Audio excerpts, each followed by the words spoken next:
శ్రీ సత్యసాయి జిల్లా పెనుకొండలో ఓ చిన్నారిపై ఎమ్మెల్యే బాలకృష్ణ అభిమానం చూపారు. దివంగత ఎన్టీఆర్ విగ్రహాన్ని మంత్రి సవిత ఏర్పాటు చేయగా విగ్రహ ఆవిష్కరణకు బాలకృష్ణ వచ్చారు. ఈ సందర్భంగా పెద్ద ఎత్తున నేతలు, అభిమానులు స్వాగతం పలికారు. పెద్ద ఎత్తున జనం మధ్యలో తల్లిదండ్రుల దగ్గర చేతిలో పూలు పట్టుకున్న చిన్నారిని బాలకృష్ణ గమనించారు. జనం రద్దీ మధ్య ఆ చిన్నారిని చూసిన బాలకృష్ణ ఆమెను తన దగ్గరకు తీసుకురావాలని సెక్యూరిటీ సిబ్బందికి సూచించారు.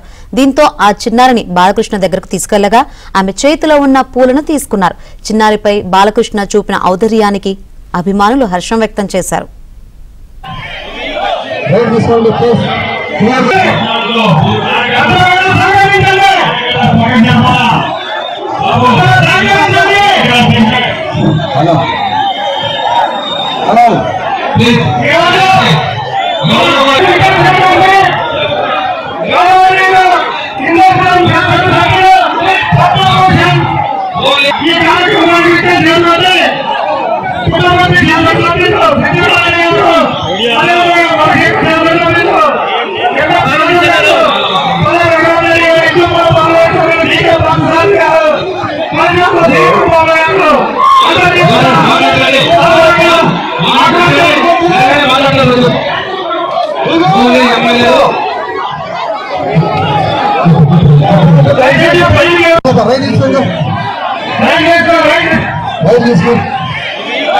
Right,